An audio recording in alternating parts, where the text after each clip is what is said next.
dan petik merah. Yang kita utamakan di kopi Sriwijaya ini adalah kopi yang dipetik merah. Jadi udah maksimal memang udah harus dipetik, baru kita petik, terus baru kita kelola. Baru kita proses sampai akhirnya menjadi biji kopi yang siap diminum. Oke, Gitu. baik. Nah, kalau Pak Amiruddin soal pembinaan Pak bagi pelaku usaha kopi di Sumsel ini, apa saja Pak yang sudah dilakukan? Misalkan begini, kalau tadi kan Bapak mengatakan bahwa sudah memberikan bantuan secara fisik ya, ada bantuan itu. Apakah itu sudah efektif Pak untuk agar mereka bisa memproduksi baik secara kuantiti maupun quality Pak? Makasih. Jadi mungkin saya ada tambahan sedikit dari Bu Ela tadi. Memang kita Kopi Sriwijaya ini kan punya standar. Standar ya? Nah, standar ini sudah kita fasilitasi masalah perizinannya, perizinan mereknya ya, melalui Kemenkumham. Seperti yang disampaikan Bu Ela tadi, bahwa mulai dari di lapangan, karena kaitan dengan pertanyaan sebelumnya, mulai dari pemanenan sudah jelas kita standar kita harus petik merah. Begitu juga setelah dipetik penjemurannya ya, ada standar ya. Dan diharapkan memang kita punya alat untuk penjemuran pengeringan ya. Biji kopi itu tidak lagi yang selama ini budaya kita ini dijemur di jalan, di aspal, secara sehingga tradisional Pak ya. ada anekdot kopi rasa aspal, ya. itu kan. Nah, jadi punya standar itu ya. Kemudian baru kita diolah menghasilkan produk kopi yang siap untuk disajikan. Kemudian menyangkut pembinaan jelas, karena Dinas Koperasi dan UMKM ini tidak bisa membina sendirian. Kita harus mengajak atau bekerja sama dengan instansi lain, ya, stakeholder. Contoh, dalam hal ini Dinas Perkebunan. Nah, di hulunya ini kan pembinaan ini oleh Dinas Perkebunan, ya. Dinas Perkebunan, ya, perkebun kopi segala macam. Sekarang Dinas Perkebunan sendiri memberi bantuan sambung pucuk tahun ini kan di berapa puluh ribu di daerah Pagaralam. Artinya gunanya untuk menghasilkan produk kopi yang bagus. Bagus ya, nah, pucuk, itu ya. kan sambung pucuk. Kemudian kita ke depan ini kita sudah berencana dengan Dinas Kebudayaan dan Pariwisata, kita akan mencari lokasi menjadi destinasi pariwisata khusus kebun kopi. Oke. Nah, destinasi itu kebun kopi itu dijadikan destinasi pariwisata. Ya, di situ kalau di kebun itu tidak hanya melihat, itu merupakan sarana lokasi menjadi edukasi dan literasi bagi mungkin nanti bagi pelajar, mahasiswa ya, bagaimana kita mengajak dia menghasilkan biji kopi yang bagus gitu. Jadi kita ajak itu jadi dengan Dinas Lokasinya sudah ada Pak Amin?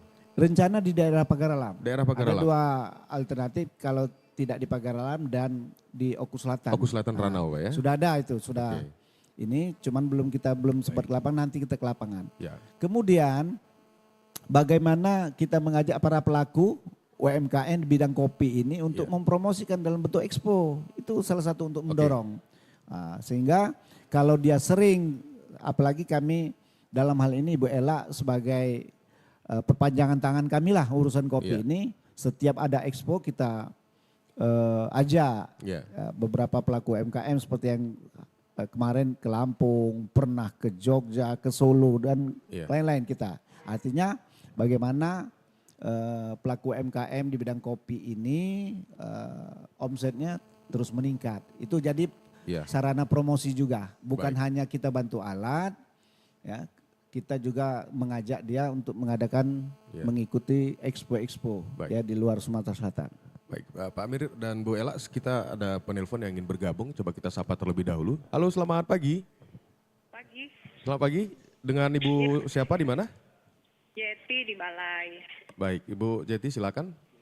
Ya, Mas, kalau bisa satu ini ada telepon 0711 lah, enak ya kalau kita telepon. Kurang jelas Ibu Yeti. Seperti apa? Kalau bisa, maaf saya lagi OTW juga. Kalau bisa Pro 1 ini ada line telepon 0711 seperti itu Mas. Baik ya. Baik. Mas, mau tanya. Saya kan berapa kali ada orang sana, beberapa kali juga saya belanja di toko oleh-oleh Kurang dalam jelas itu. Bu Yeti. Coba pelan-pelan coba Bu Yeti. Oh iya, saya kan kebetulan di Pagar Alam. Oke. Jadi saya sering belanja oleh-oleh kopi di Pagar Alam. Biasanya saya beli di ini sih, di pasar kopinya seperti itu, seperti kopi Cap Bola seperti itu kan. Nah, sayang sekali ya, banyak sekali merek kopi Pagar Alam di sana, kopi petik merah atau kopi yang lain-lain. Nah, dan itu hanya ditemukan di Pagar Alam, Oke. di toko oleh-oleh. Sementara di Palembang saya susah menemukan ini ada di Alfamart, di Indomaret itu tidak ada sih di salah satu katakanlah retail kecil seperti di Rimat di Jalan Demang itu ada di Demang. Nah kalau untuk di Balai sendiri, di Pangkal Balai tidak, saya susah nemuin kopi khas kita. Adanya kopi-kopi ya merek-merek yang brandingnya sudah kayak kapal api seperti itu. Iya. Nah itu aja Mas. Kenapa alasannya? Ya, baik. Terima kasih Bu Yeti di Pangkalan Balai. Mungkin ke Bu Ela ya, Bu Ela. Katanya ada kopi ya, brand kopi di Pagar Alam, tapi mau cari di Palembang tidak ada. Kenapa seperti itu? Atau memang betul seperti itu, Bu? Iya, memang saat ini nih beberapa orang juga ada masukan ke saya tuh kalau mau cari kopi Sumsel tuh yang enak gimana ya? Iya. Gitu kan. Memang sekarang ini kita betulan buka pojok kopi Sriwijaya itu di kantor Pos Merdeka, Pak. Nah di situ kita udah diskusi sama Pak Amir sama Bu Ambar untuk dijadikan tempat untuk gerai oleh-oleh khusus kopi. Jadi beberapa member dari kita dari Kopi Sriwijaya itu kita taruh produk-produk di sana. Jadi untuk memudahkan penggemar kopi Sumsel itu untuk mendapatkan kopi yang premium. Kalau menurut Bu Yeti tadi kenapa tidak ada di Palembang, ya mungkin pemasarannya belum sampai ke sini mungkin ya. Iya. Bukan karena ada aturan atau apa, nggak ada gitu ya. Mungkin Bu Yeti bisa nyoba kopi Sumsel lain atau kopi Pagar Alam lain tapi diproduksi oleh beberapa roastery yang ada di Palembang ya. gitu. Oke, baik. Gitu. Baik pendengar, untuk Anda yang masih bergabung silakan kami nantikan partisipasi Anda. Mungkin ada pertanyaan atau komentar di line 0813-674-88599. Jadi Pak Amiruddin menyinggung soal promosi, memfasilitasi pelaku UMKM untuk ikut dalam festival atau expo begitu Pak ya. Di Sumsel ini itu rutin Pak menggelar kegiatan expo itu? Rutin. Rutin Pak ya. Setahun bisa berapa kali Pak? Kalau kita dari Dinas Koperasi sendiri Kalau ada dari ya? tiga sampai empat kali sesuai dengan kebutuhan.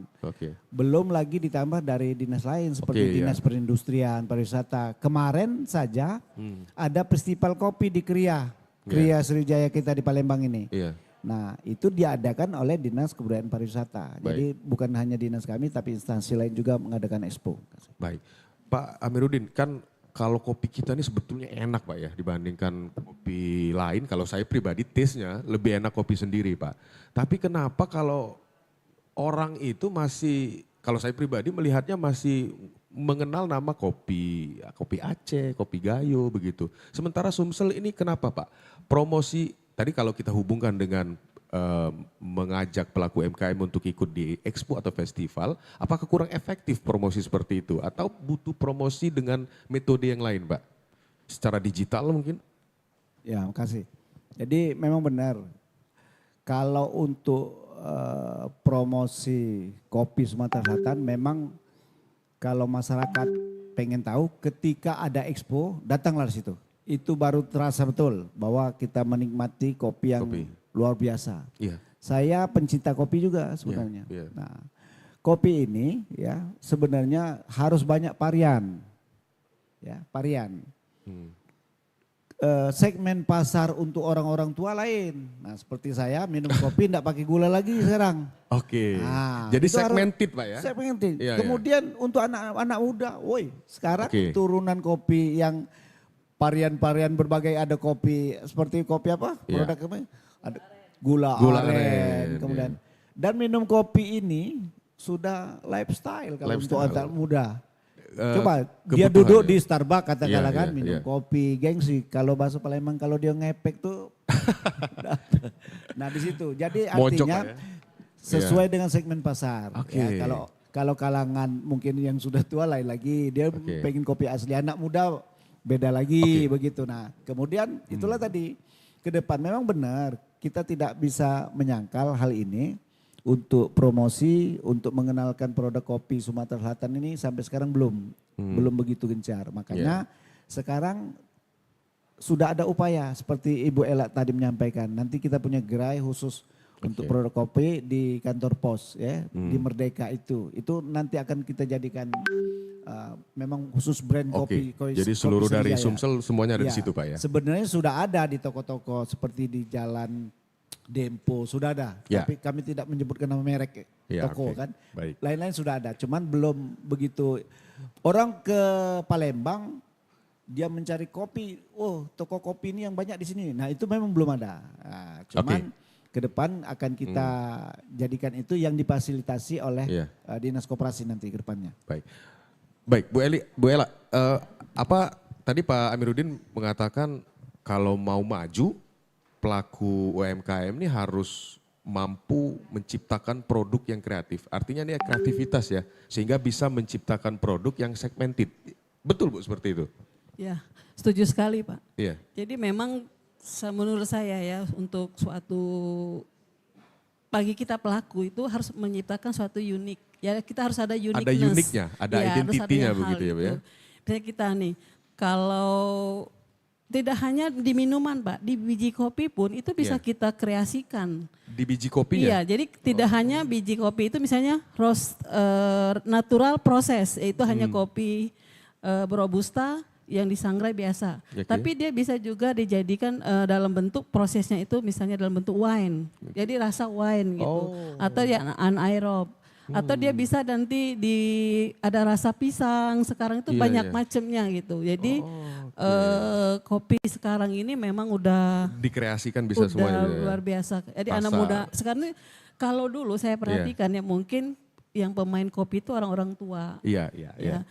Jadi kalau sekarang ini banyak anak muda yang berkecimpung di dunia perkopian. Baik itu dari petaninya Pak. Kemarin saya ketemu juga anak-anak muda itu dia punya kebun, dia punya roastery, punya kedai. Itu masih muda, mungkin sekitar 24 tahun. Iya. Nah jadi mereka-mereka ini tuh kreatif Pak. Jadi dia ditambah dengan kemajuan teknologi ya, gimana caranya mendapatkan informasi itu dengan mudah, baik itu dari YouTube maupun sosial media lainnya. Itu perkembangan kopi ini benar-benar luar biasa, baik dari sisi biji kopi maupun minumannya. Baik Bu Ella, kalau soal kemandirian pelaku UMKM, karena kalau berbicara UMKM justru kita tidak lepas dari permodalan. Ya, karena untuk berkembang dan maju mereka juga butuh permodalan, bantuan permodalan. Di Sumsel sejauh ini bagaimana teman-teman anggota Kopi Sriwijaya atau pelaku UMKM yang lain?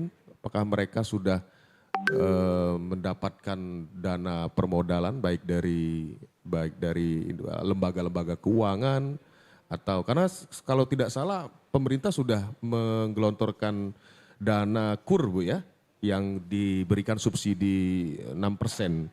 Di Sumsel seperti apa Bu? Kalau Ibu melihat? Saya lihat memang saat ini pihak bank ya, lembaga perbankan itu sangat gencar untuk membantu dalam arti dari sisi permodalan untuk pelaku-pelaku usaha ini. Itu melalui KUR. Memang ada beberapa anggota kita itu juga yang memilih KUR itu sebagai bantuan modal mereka Pak. Oke. Ya, saya pikir udah nggak ini lagi ya, karena memang KUR tuh udah di mana-mana udah bisa sih Pak, mulai dari 10 juta setahu saya sampai 100 juta. Oke, baik. Ke Pak Amiruddin, kalau dana bantuan untuk pelaku UMKM di semester, maksudnya di September ini sudah berapa yang tersalurkan Pak sendiri? Baik, jadi kalau fasilitasi pembiayaan ini kan banyak sebenarnya ya. Kalau khusus untuk UMKM apa yang disampaikan tadi seperti KUR ya, kredit usaha rakyat. Ada lagi UMI, usaha ultra mikro, ya, bantuan melalui dari Kementerian Keuangan. Memang dengan yang jelas apa yang disampaikan tadi bahwa kita disubsidi bunganya. Ya. Jadi memakai bunga subsidi yang dibentuk oleh pemerintah maksimal 6%. Kalau konvensional mungkin di atas 12%. Ya, ini 12%. disubsidi oleh pemerintah. Nah itulah fasilitasi, salah satu fasilitasi pembiayaan ya dari pemerintah untuk para pelaku. Tidak hanya penggiat pelaku UMKM di bidang kopi saja, seluruh ini, seluruh seluruh pelaku UMKM. Ada di apa yang disampaikan Ibu Ella tadi, pinjaman bisa sampai 10 sampai 100 dan itu tanpa agunan, tanpa jaminan. Peraturan sekarang boleh tanpa jaminan untuk mengajukan dana KUR. Dan bank penyalurnya banyak di Indonesia dan Sumatera Selatan ini, seperti yang jelas seperti Bank Sumsel, BNI, BRI ya, bank-bank plat merah gitu. BCA juga ada. Nah, jadi itu salah satu upaya pemerintah untuk membantukan ini. Kemudian kita untuk KUR ini tahun 2022 itu target 2023 Pak? Enggak, 2022 dulu. 2022 kemarin itu hampir 11 triliun. 11 triliun Pak? 11 triliun untuk dana KUR ya. Dana KUR ya. Nah, kami tidak bisa melihat kalau apakah para pelaku UMKM di bidang kopi saja, ini seluruh ya. Tahun ini target itu lebih kurang segitu ya. Masih Tapi seperti tidak itu? bisa tidak menutup kemungkinan lebih target seperti itu ya. Kalau data validnya itu ada di OJK. Oke. Di OJK data valid sampai per semester triwulan, katakanlah triwulan ketiga begini kan. Nah, kami tidak punya data itu, cuman lebih kurang ya mendekati seperti itulah. Mungkin kalau sampai sekarang 88 triliun itu mungkin sudah tersalurkan itu ya untuk para pelaku UMKM. Dan target ini tidak menutup kemungkinan, misalnya katakanlah begini, Sumatera Selatan ditargetkan tahun 2023 katakanlah 12 triliun. Kalaupun nanti lebih dari itu tidak pemerintah tetap membuka peluang begitu kan. Dan alhamdulillah kalau KUR ini ya pinjaman KUR terhadap pelaku UMKM ya, karena ini terhadap kredit usaha rakyat ya, kredit usaha rakyat ini seluruh para pelaku UMKM juga berhak untuk mendapatkan ini ya. Dan beberapa hal kemudahan yang diberikan oleh pemerintah. Tidak hanya pelaku UMKM, dia di dalam koperasi juga, dia berbadan hukum dia dapat. Juga mendapatkan bantuan dia itu? dapat. Baik. Seperti dia OKI ya, untuk dana replanting ya, untuk kebun sawit. Satu koperasi ada yang mencapai sampai 2 miliar, 3 miliar pernah kami hadir di situ. Itu melalui dana KUR juga. Baik. Ya. Jadi artinya para pelaku UMKM ini diberi kemudahan oleh pemerintah melalui beberapa fasilitas pembiayaan. Baik. Begitu juga seperti ada pinjaman UMI, ya, ultra mikro ya, dari Kementerian. Kalau peran dari Dinas Koperasi dalam hal pembiayaan bagi pelaku UMKM seperti apa Pak? Kita Dinas Koperasi ini ya, jadi masing-masing punya tugas. Ya. Yang menyalurkan kredit itu bank ya. Ya, bank yang sebenarnya menyalurkan. Ini uangnya tetap uang bank ini. Uang bank artinya uang rakyat yang dihimpun oleh bank disalurkan. Bunganya yang seharusnya bunga konvensional diberikan kepada masyarakat disubsidi oleh pemerintah. Pemerintah tugasnya cuma mensubsidi itu saja. Kalau seandainya konvensional itu 12% menjadi 6%. Nah, Dinas Koperasi dan UKM ini kabupaten kota punya tugas, punya peran di dalam KUR ini. Dia apabila pelaku UMKM datang itu atau Dinas Koperasi dan UKM ke lapangan mendata segala macam, dia tugasnya masuk di dalam aplikasi sistem SIKP, Sistem Informasi Kredit Program. Nah, jadi didata dulu Pak ya? Ya, di-input. Di-input ya? Di-input seandainya ada pelaku UMKM untuk mengajukan pendanaan ini. Nanti bank hanya melihat sistem ini saja, SIKP misalnya di Kabupaten Lahad. Ya. ada pelaku UMKM-nya ini pengen mengajukan kredit Iya. KUR, ya. Iya. Jadi kemudian diverifikasinya layak untuk mendapatkannya langsung bank itu. Baik. Jadi tugas kami hanya Baik. menginput SJKP. Itu kalau melalui by system. Cuman Baik. ada juga pelaku UMKM yang datang ke sini. Misalnya kami mengadakan pertemuan, pelatihan segala macam. Pak, Untuk kami, didata gitu ya? Iya. Ah. Dia gini, Pak, kami pengen mengajukan kredit, mau mengajukan KUR. KUR. Tidak bisa melalui sistem kita tadi, bisa langsung ke bank mereka. Kita informasikan, oh silakan Oke. datang ke bank, katakanlah datang ke bank Sumsel. Iya. Tanyakan di situ Bisa langsung ke syarat-syarat, sana. bisa langsung ke sana. Iya. Atau ke kita. Atau ke kita. Kalau soal pendataan Pak, oh ya sebelumnya berapa jumlah UMKM Pak dan berapa jumlah yang sudah terdata Pak? UMKM ini kami kan berdasarkan banyak versi nih laporan ini. Ya. Laporan jumlah UMKM karena Dipersingkat aja Pak. Iya. Versi. kami kalau dasar kami itu data itu dari kabupaten kota Pak. Iya. Kami mengklaim jumlah UMKM di Sumatera Selatan ini sebanyak 2,2 juta 2,2 juta. pelaku UMKM. Wah banyak itu Pak. Banyak, Iya. cuman ada juga data yang diterbitkan oleh BPS. 800.000 katanya, itu yang terdata by Baik. name by address. Baik. Tapi kalau by name by address tuh bisa saja sampai 800 itu kan. Oke. Tapi prediksi kami 2,2 juta Iya. jumlah UMKM di Sumatera Selatan. Dan semuanya sudah terdata Pak? Belum. Belum. Berapa persen yang sudah terdata Pak? Data pendataan by name by address itu sampai 800 ribuan. Oke. Nah, kita punya program dari pusat untuk pendataan sebenarnya. Iya, baik. 2022 kemarin itu kita punya Iya. program pendataan UMKM. Baik. Kita tahan dulu Bu Ella dan Pak Amir karena sudah ada pendengar yang ingin bergabung. Coba kita sapa. Selamat pagi. Selamat pagi. Selamat pagi dengan Bapak siapa di mana? Pak Dimas, Pak di Muara ini. Pak Diman ya? Dimas. Dimar, Pak Dimar di Moreni. Dimas. Pak Dimas. Pak Dimas. Baik, Pak Dimas silakan. Mungkin ada yang ingin dipertanyakan atau komentar Bapak? Selamat pagi Pak Amir, saya baru bergabung di dialog ini. Saya ini kan petani kecil-kecilan gini Pak ya. Saya juga punya alat bikin kopi sederhana. Kalau boleh tahu cara bergabung di Kopi Sriwijaya itu bagaimana ya Pak ya? Ya.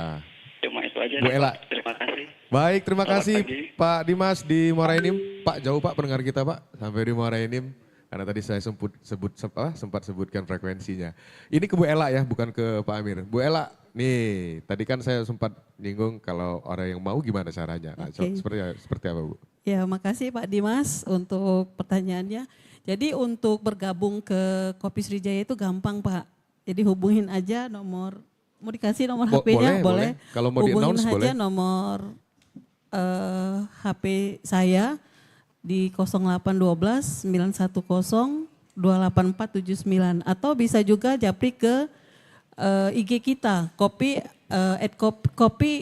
Sriwijaya _ itu nanti kita ada adminnya Pak yang akan telepon balik ke Bapak. Jadi Kopi Sriwijaya ini bisa berlaku untuk siapa aja. Dan tadi dengan persyaratan yang seperti Pak Amir bilang tadi harus kopi petik merah, terus dia harus kualitasnya sesuai dengan standar kita. Oke. Tapi nanti setelah Pak Dimas nanti hubungi kita akan lakukan klarifikasi seperti itu Pak. Iya. Itu aja ya. Makasih Pak Dimas ya. Baik. Untuk Anda pendengar, boleh silakan Pak Amir menambahkan. Pak Dimas, Muara Enim nanti kalau memang sudah bergabung melalui Bu Ella ini, yang jelas keuntungan nilai tambahnya mudah-mudahan meningkat. Gitu. Nah itu. Karena Sudah akan terjawab. terus. Saya ingin tanya itu. Iya. Iya. Karena yang jelas kalau ini kan perpanjangan tangan kami Iya. masalah kopi. Iya, iya. Nah, apa yang direkomkan Ibu Ella ini kami nurut sebenarnya.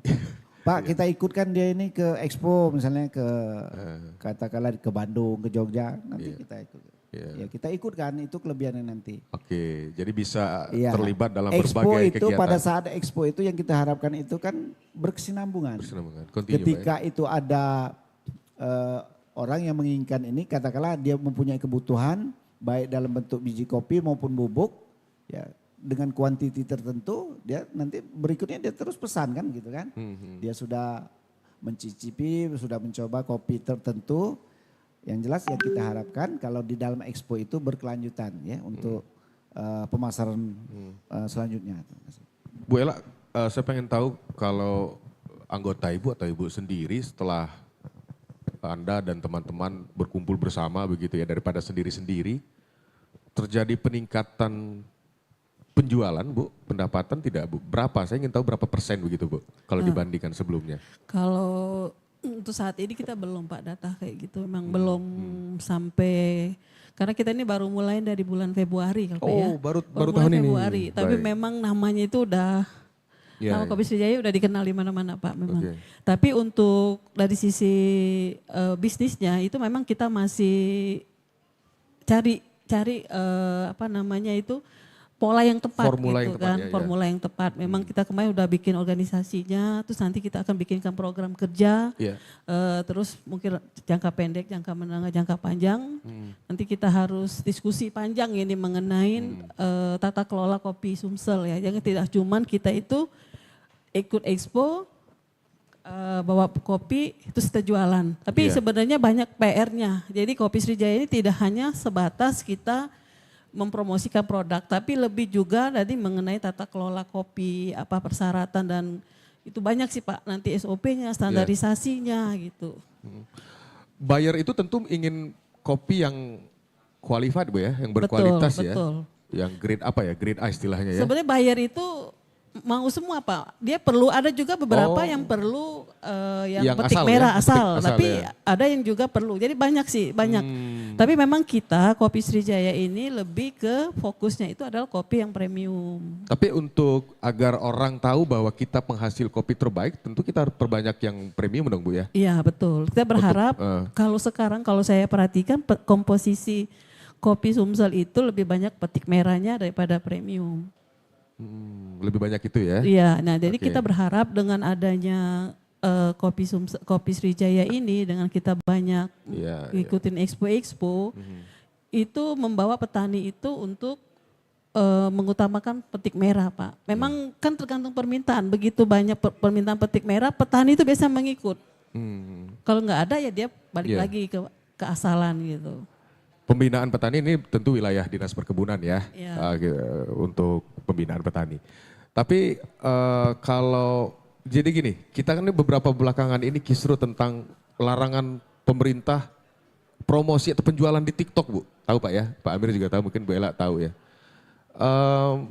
Ibu Ella kan bagaimana melihatnya? Maksudnya ini kan soal digital Bu ya, soal digital. Ibu setuju nggak kalau shopping di medsos seperti itu ditutup Bu? Ada pengaruh tidak ke Anda dan pelaku UMKM? Iya ya, di pertanyaannya ini agak berat nih. Kalau menurut saya Pak, kemarin saya kalau nggak salah ya itu bukan pelarangan, tapi itu pengaturan. Jadi promosi boleh melalui TikTok, Tapi tidak boleh jualan. tapi penjualannya melalui kayak Iya, Shopee penjualan di dan tempat itu. yang lain ya, Iya, betul. betul gitu. Tapi kalau saya di pribadi ya, banyak sekarang nih kan kemarin Tanah Abang ya sepi. Terus di tempat lain juga sepi. Banyak nih sekarang viral Pak video-video bahwa pasar-pasar atau toko-toko konservatif itu kosong gitu Kosong, ya, ya. banyak sepi. Tapi memang nggak bisa enggak ya Pak. Dulu saya ingat banget waktu awal-awal ada Gojek, aplikasi Gojek itu kan yang tukang ojek di jalan itu kan pada ribut. Ya. Itu kan, tapi akhirnya mereka tahu bahwa dia kan tergerus bahwa yang namanya aplikasi orang akan memilih sesuatu yang lebih gampang Ya, dan lebih murah. Kenapa harus yang susah? Belum lagi kita dibohongin, harus negosiasi lagi, tawar-menawar. Mungkin itulah maksud saya kenapa sekarang banyak orang belanja melalui online itu kan tadi harganya udah pasti. Ya produk kadang-kadang kita dibohongin juga Kadang ya. juga dibohongi ya. Tapi yang jelas murah. Baik. Itu segampang. Ongkosnya cuma 15.000 Pak sampai di tempat di Jakarta lagi. Kalau saya ke Jakarta kan jauh Pak. Baik. Ya itu artinya bahwa mau tidak mau kita sebagai pelaku usaha ini memang harus mengikuti perkembangan zaman. Baik. Tidak hanya toko yang akan hilang Pak. Nanti akan ada beberapa pekerjaan pun akan hilang oleh kemajuan teknologi. Mau tidak mau kita harus siap. Baik. Gitu sih. Pak Amir mungkin menambahkan? Anda setuju kalau Iya. pengaturan TikTok seperti itu? Karena juga Iya. berdampak nanti kan sektor UMKM kita. Kalau tujuan pemerintah ini, terutama dinas kami ini, bagaimana memfasilitasi, mendorong pelaku UMKM, terutama masalah pendapatan. Bagaimanapun caranya, tinggal lagi masalah legal, tidak legal. Ya. TikTok Shop, katakanlah gitu kan. Ya sekarang diatur oleh pemerintah, boleh mempromosikan tetapi tidak boleh ada transaksi. Ya, silakan gunakan fasilitasi e-commerce yang lain. Ya. Nah sebenarnya dikatakan kalau kami ini tinggal mendorong saja. Makanya para pelaku UMKM ini harus inovatif. Digitalisasi ini suatu keniscayaan. Tidak bisa kita hindari. Ya, apa yang disampaikan Ibu Ella dulu waktu ada Gojek segala macam protes. Yang konvensional ini kan, ojek yang konvensional. Ujung-ujungnya masih bergabung dia. Makanya pelaku UMKM ini harus inovatif. Baik. Ya. Baik dari segi pemasarannya maupun yang lain. Ya memang kalau kita konvensional terus buka toko, nunggu kalau bahasa Palembang nunggu bebek hanyut. Iya. Uang belanja tuh kan ada itu. Iya. Nah ini makanya Baik. ke depannya makanya itulah fungsi kami pemerintah itu untuk mendorong bagaimana para pelaku UMKM ini peningkatan omset yang meningkat dengan berbagai macam contohnya berbagai macam pelatihan. Contoh seperti digitalisasi itu. Terima kasih. Oke, sudah ada yang ingin bergabung, coba kita sapa terlebih dahulu. Selamat pagi. Halo. Dengan- Pagi dengan Ibu siapa di mana? Ibu Okto. Maaf Ibu. Ibu Okto di Jakabaring. Ibu Okto ya? Iya. Oke, Ibu Okto di Jakabaring. Ada Pak Amir dan Ibu Ella. Silakan Ibu Okto. Iya, terima kasih. Ini dari tadi saya menyimak apa yang disampaikan sama narasumber yang terkait dengan UMKM, kemudian digitalisasi, TikTok Shop. Itu sangat menarik sekali itu ya materi yang disampaikan. Ya, tapi yang ingin jadi pertanyaan saya juga ataupun juga saran keluh kesah, saya bukan pelaku UMKM sebenarnya, tetapi penikmat UMKM. Oke, Saya paling suka sekali yang penikmat. namanya belanja di UMKM. Oke. Tapi yang harus mungkin saran juga Pak untuk pelaku UMKM kalau saya mesti berbelanja itu ya. Saya itu kepengennya UMKM itu menjadi pilihan saya karena enak, karena murah, terjangkau lah semuanya gitu. Banyak, ya. Jadi kepengennya seperti itu, kualitas terjamin dengan harga terjangkau gitu. Saya beberapa kali membeli yang UMKM kalau memang dia kualitasnya bagus banget, tapi harganya juga di kategori mahal dan standar seperti di toko-toko lain gitu. Iya, baik. Padahal kita juga mengangkat UMKM dan menjadi pilihan. Nah itu. Kemudian untuk TikTok Shop, saya sangat setuju kalau memang UMKM itu menyebarluaskan belanjaannya itu melalui melalui digital gitu ya. Karena dari situ kami yang penikmat UMKM ini juga bisa mengetahui, oh ya ada di sini, ada di sini, ada di sini. Yang penting bisa memanfaatkan digital itu dengan sebaik-baiknya. Jangan ada penipuan publik. Jangan ada penipuan publik di TikTok atau di di online-nya itu bagus seperti kualitasnya terjamin, nanti sampai di rumah. Baik. Barangnya jelek. Nah jadi itu saja. Mudah-mudahan Pak dengan peningkatan UMKM itu bisa masyarakat juga menikmatinya dengan harapan masyarakat kualitas terjamin dan harga terjangkau. Baik, terima kasih. Terima kasih Bu Okto sudah memberikan komentar ya Pak Amir ya, lebih tepatnya komentar. Tapi satu yang saya notice soal digitalisasi. Bagaimana upaya Dinas Koperasi dan UMKM Sumsel untuk mendorong pelaku UMKM terlibat dalam digitalisasi, baik itu ya kita tahu ya mungkin banyak yang belum ngeh dengan teknologi, kemudian agar mereka punya mindset bahwa sekarang harus masuk ke digital begitu. Oh ya, jadi pemerintah dalam hal ini melalui Dinas Koperasi dan UKM sudah kami sampaikan. Jadi untuk para pelaku UMKM sendiri, kita kan banyak nih itu jenis-jenis pelatihan khususnya digitalisasi. Digitalisasi baik administrasinya, ya, pembukuannya segala macam maupun digitalisasi untuk pemasaran. Nah, kita sudah punya aplikasi web IBS namanya. Sudah kita bangun IBS Integrated Business Startup. Kerjasama dengan Palcomtech khusus untuk e-commerce. Untuk pemasaran. Silakan para pelaku UMKM untuk bergabung dengan kita, daftar kita, nanti kita masukkan di dalam IBS ya. Nah, yang jelas nanti bisa dibuka, nanti bisa di-download. Sudah bisa download IBS, Integrated Business Startup. Nah, salah satu itulah fasilitasi kita ya. Nah, yang difasilitasi pemerintah. Belum lagi melalui kita punya katalog lokal. Ya. Katalog lokal. Jadi bisa belanja tidak hanya instansi belanja, katalog lokal yang ada di Biro Pengadaan Barang dan Jasa ya, pemerintah. Kita punya katalog lokal. Bahkan kami sekarang belanja tidak lagi pakai manual ini, kami melalui digital ya, belanja barang. Terutama yang kita harapkan sekali kita belanja di katalog lokal, khusus untuk belanja pemerintah. Tapi orang luar pun bisa belanja di situ ya. Banyak itu 11 etalase ya untuk katalog lokal kita. Ya, belum lagi kita punya MBIS Market. Ya, kerjasama dengan MBIS Market ada khusus untuk produk-produk UMKM. Itulah fasilitasi yang kita berikan. Nah, fasilitasi yang diberikan oleh pemerintah ini bisa dimanfaatkan, tapi tadi saya sampaikan jangan lupa juga berinovasi para pelaku UMKM. Ya, apalagi banyak sarana untuk e-commerce ini untuk pelaku. Dia melalui IG, melalui TikTok, melalui macam-macam Twitter untuk berdagang ini kan. Nah, makanya harus terus ya kami mendorong para pelaku UMKM ini terus berinovasi ya, berkreasi dan berinovasi ya, agar bagaimana jumlah produk yang mereka jual ini terus meningkat gitu kan, dan mampu bersaing yang disampaikan oleh Mbak Okto.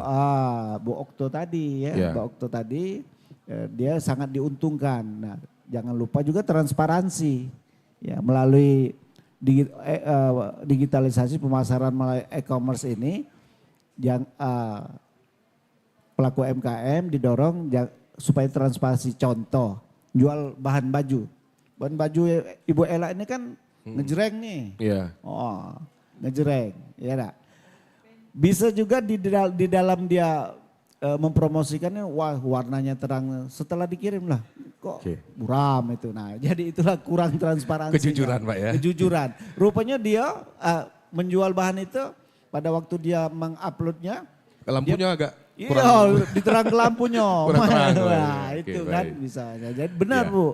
Kami setuju itu. Jadi para pelaku UMKM ini harus transparan, ya harus jujur dalam memasarkan produknya. Apalagi target Jokowi juga 30 juta pelaku UMKM go digital di tahun 2024 begitu 2024. Pak ya. Artinya harus masif nih mendorong mereka masuk ke ranah digital. Baik, Bu Ella mungkin ada yang ditambahkan Pak, Bu, soal digitalisasi ini?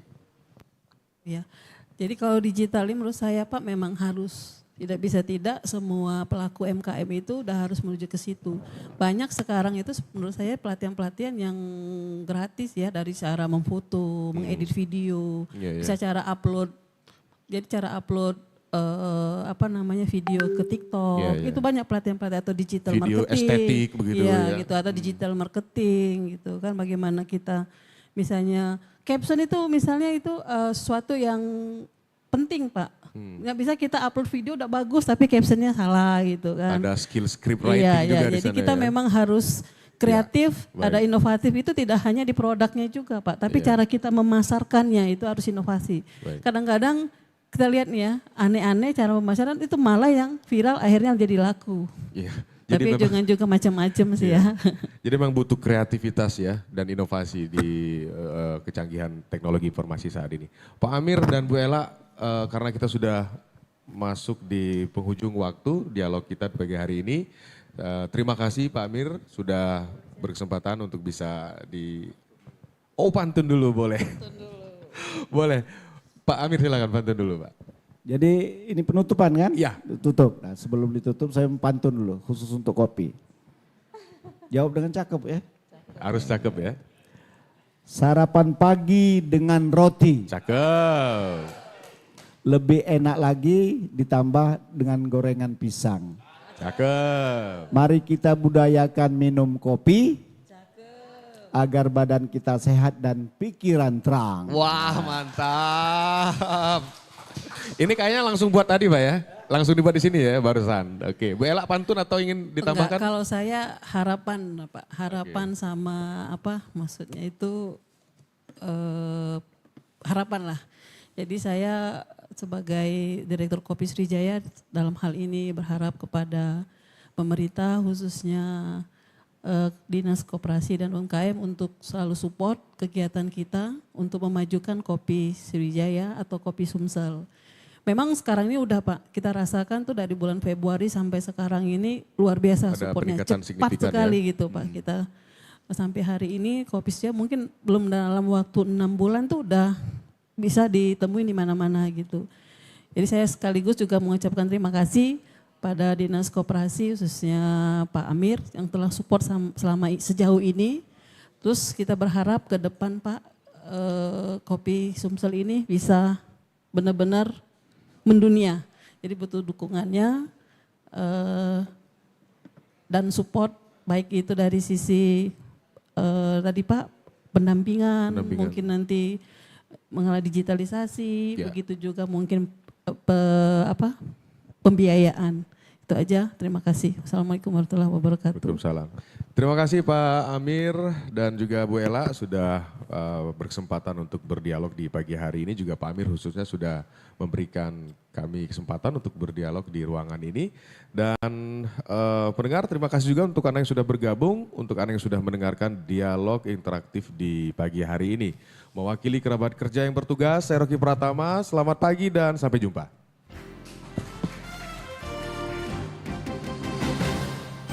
Baru saja Anda ikuti Dialog Palembang pagi ini.